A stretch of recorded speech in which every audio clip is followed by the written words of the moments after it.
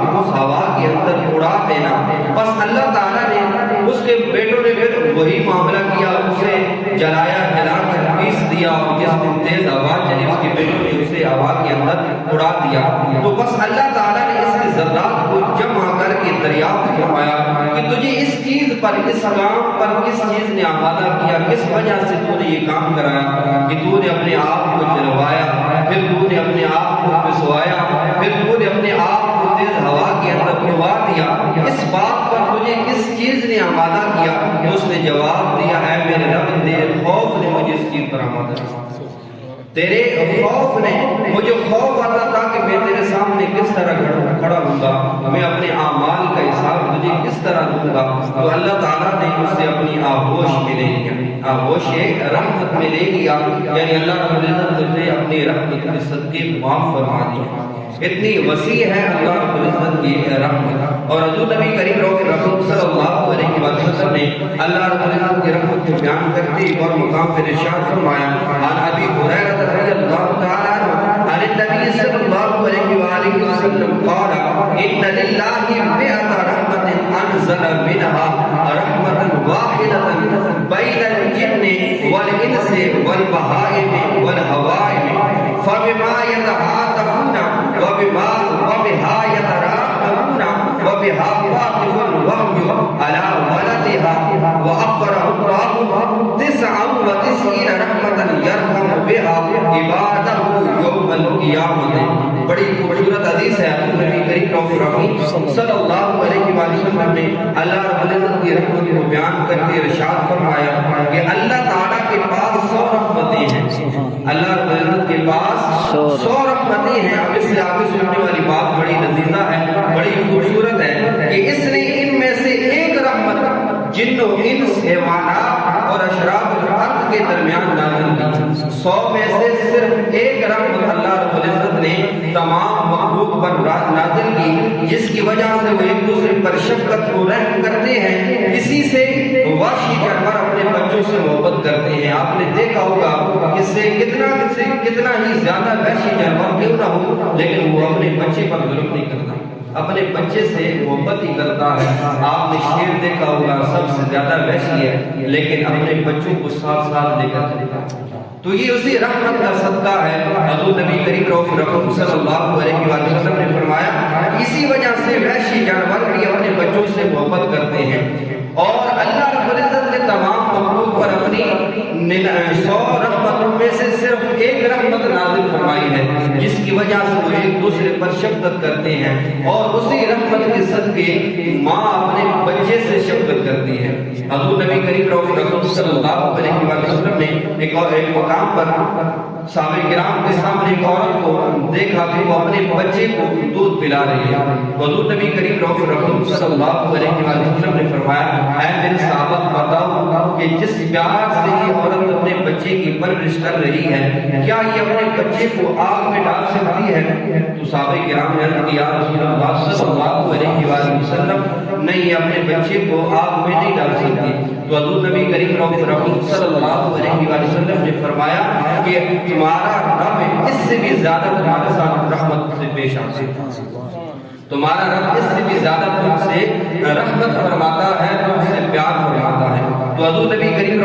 صلی اللہ علیہ وسلم کی حدیث کو اگر دیکھا جائے تو ماں کی رحمت بھی اس ایک رحمت میں سے ہے۔ تو اللہ رب العزت کی ذات، اللہ تعالیٰ نے 99 رحمتیں اپنے پاس محفوظ رکھی۔ حضور نبی کریم صلی اللہ علیہ وسلم نے اس حدیث کے اندر آگے ارشاد فرمایا کہ اللہ تعالیٰ نے ایک رحمت نازل فرمائی اہل دنیا پر اور تمام کائنات پر، اور 99 رحمتیں اپنے پاس محفوظ رکھی، جن کے سبب قیامت کے دن وہ اپنے بندوں پر رحم فرمائے۔ ایک رحمت نازل فرمائی تمام کائنات میں سے۔ لوگ مثال دیتے ہیں کہ اللہ رب العزت کی ذات 70 ماؤں سے زیادہ پیار کرتی ہے، 70 ماؤں سے زیادہ کدھر پیار کرتی ہے۔ اللہ رب العزت نے جو ایک رحمت نازل کی، جس میں سے وہ رحمت ماں کو بھی نصیب ہے اور وہ اپنے بچے سے اتنا پیار کرتی ہے، تو وہ ذات جس کے پاس 99 رحمتیں ہوں گی قیامت والے دن، اور وہ رحمتوں کے صدقے اپنے بندوں پر رحم فرمائے گا، تو پھر اس رحمتوں کا کون اندازہ لگا سکتا ہے؟ وہ 70 ماؤں سے نہیں ہوں، کئی زیادہ رحمتیں ہیں جو اللہ رب العزت نے اپنے پاس رکھی ہیں اپنے بندوں کے لیے۔ اس لیے اللہ رب العزت کی ذات سے نہ لگانی چاہیے، اسے ہی راضی کرنے کی کوشش کرنی چاہیے، تاکہ جب بندہ اللہ رب العزت کی بارگاہ میں پہنچے تو اسے بھی ان 99 رحمتوں میں حصہ ملے، اور اللہ رب العزت کی ذات اس کی بخشش فرما دے۔ اللہ رب العزت کی ذات ہمیں عمل کرنے کی توفیق عطا فرمائے، اس دنیا کی زندگی کو بہتر گزارنے کی توفیق عطا فرمائے، اور آخرت کے میدان میں ہمیں اللہ رب العزت کی ذات کامیاب ٹھہرائے۔ وما علیک الا البلاغ۔